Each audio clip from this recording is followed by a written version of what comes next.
పరుగులెత్తడం ఎందుకు? పరుగులెత్తండి ముందుకు.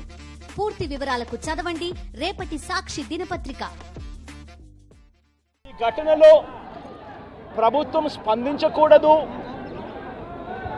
అన్న తాపత్రయము ఎక్కువగా కనిపిస్తూ ఉంది. కార్మిక శాఖ మంత్రి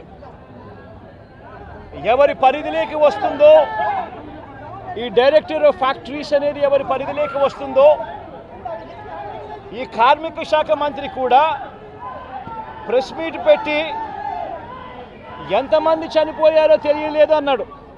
వివరాలు లేవు అని మాట్లాడతాడు. ఘటన జరిగిన తర్వాత ఘటన స్థలానికి కలెక్టర్ ఎప్పుడు పోయాడు, అధికారులు ఎప్పుడు పోయారు, కమిషనర్ ఎప్పుడు పోయారు అన్నది ఒక్కసారి గమనిస్తే ఇంకా బాధ కలిగించే అంశాలు. అధికార పార్టీకి సంబంధించిన నాయకులు ఎప్పుడు పోయారు అని చూస్తే ఇంకా బాధ కలిగించే అంశాలు. ఘటన జరిగితే కనీసం అంబులెన్స్ను కూడా కనీసం మొబిలైజ్ చేసి ఆ ప్రాంతానికి తీసుకుని రాని పరిస్థితి. బాధితులు ఎవరైతే ఉన్నారో వాళ్ళందరినీ కూడా కంపెనీకి సంబంధించిన బస్సుల్లో తీసుకొస్తా ఉన్నారు, హాస్పిటల్లోకి తీసుకొని పోయే పరిస్థితి. నేను ఒకసారి తేడా గమనించమని అడుగుతా ఉన్నా. ఇలాంటి ఘటనే ఒకసారి మా ప్రభుత్వ హయాంలో కూడా జరిగింది. ఎల్జీ పాలిమర్స్ అనే ఘటన జరిగింది. కోవిడ్ మహమ్మారి ఉన్న సమయం అది. తెల్లవారుజామున 3:40కి ఘటన జరిగింది, పట్టపగలు కాదు.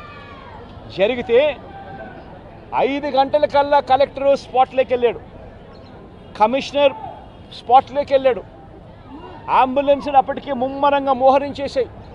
గవర్నమెంట్ అంబులెన్స్ అన్నీ కూడా తీసుకొచ్చాయి. ప్రతి బాధితునికి కూడా తోడుగా ఉండే కార్యక్రమం జరిగింది. 6 గంటల కల్లా వైఎస్ఆర్ కాంగ్రెస్ పార్టీకి సంబంధించిన సీనియర్ నాయకులందరూ కూడా స్పాట్ మీదకి వెళ్ళారు, తోడుగా ఉండే కార్యక్రమం చేశారు. అదే రోజు 11 గంటల కల్లా, మధ్యాహ్నం కూడా కాదు, మధ్యాహ్నం కాకమునిపే 11 గంటల కల్లా ఏకంగా ముఖ్యమంత్రి అంటే నేనే ఏకంగా స్పాట్లోకి నేనే రావడం జరిగింది. స్పందించిన తీరు గమనించమని అడుగుతా ఉన్నా. వెంటనే 24 గంటల్లోనే ఏకంగా ₹1 కోటి కాంపన్సేషన్ ప్రకటించిన పరిస్థితులు గతంలో ఎప్పుడు జరగల.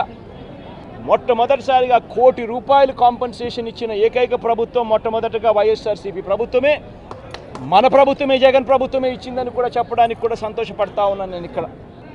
ఇటువంటి ఘటనలన్నీ కూడా పునరావృతం కాకుండా ఏ రకమైన రిఫార్మ్స్ తీసుకొని రావాలి అని చెప్పి ఆలోచన చేసి కమిటీ స్టడీ చేసి సిఫార్సు చేయమని చెప్పి కూడా ప్రభుత్వం కోరింది. నీరప్రసాద్ అనే ప్రస్తుత చీఫ్ సెక్రటరీ గారు అప్పట్లో కమిటీ హెడ్గా ఉండి తాను కూడా రిపోర్ట్ కూడా ఇచ్చాడు. ఆ రిపోర్ట్ ఆధారంగా ఆగస్టు 2020లోనే జీవో కూడా ఇష్యూ చేసి ఒక ప్రాపర్ ప్రోటోకాల్ను తీసుకొని రావడం జరిగింది. ఈ ప్రోటోకాల్ అనేది ఎగ్జిస్టింగ్లో ఉంది. ఎగ్జిస్టెన్స్లో ఉన్న ఈ జీవోను తూచా తప్పకుండా ప్రభుత్వం గన మానిటర్ చేసి ఉండింటే, ఇది జరుగుతుందా లేదా అన్నది గన గవర్నమెంట్లో ఉన్న పెద్దలు మానిటర్ చేసి ఉండింటే చాలు, ఇటువంటి ఘటనలు మళ్ళీ పునరావృతం కాకుండా ఉండే పరిస్థితి ఉండేది. నేను ఫ్యాక్టరీలకు సంబంధించి వాళ్ళని ఏదో యాజమాన్యానికి సంబంధించి ఎవరన్నా కానీ ఆ యాజమాన్యం వాళ్ళు ఏదో తప్పులు పట్టాలని ఇంకోటి పట్టాలని నేనేం చెప్పడంలా. బట్ లోతైన ఎంక్వైరీ అయితే జరగాలి. ఎందుకు తప్పు జరిగిందో తెలుసుకోవాలి. తెలుసుకొని ఇటువంటి మళ్ళీ పునరావృతం కాకుండా అటువంటివన్నీ కూడా చెక్స్ పెట్టి దాన్ని బ్లాక్ చేయాలి. ప్లస్ ప్రోటోకాల్ ఏదైతే ఎగ్జిస్టెన్స్లో ఉందో దాన్ని ఇంప్లిమెంట్ చేసే కార్యక్రమం జరగాలి. అప్పుడు మిగిలిన ఫ్యాక్టరీలలో కూడా ఆటోమేటిక్లీ ఎప్పుడైతే చెక్స్ అనేటివి ఎప్పుడైతే రెగ్యులర్గా పీరియాడికల్గా జరగడం మొదలు పెడతాయో అప్పుడు న్యాచురల్గా సేఫ్టీ పారామీటర్స్ పెంచడం జరుగుతుంది. సేఫ్టీ పారామీటర్స్ ఎప్పుడైతే పెరుగుతాయో అప్పుడు ఇటువంటి ఘటనలు జరగకుండా పోతాయి.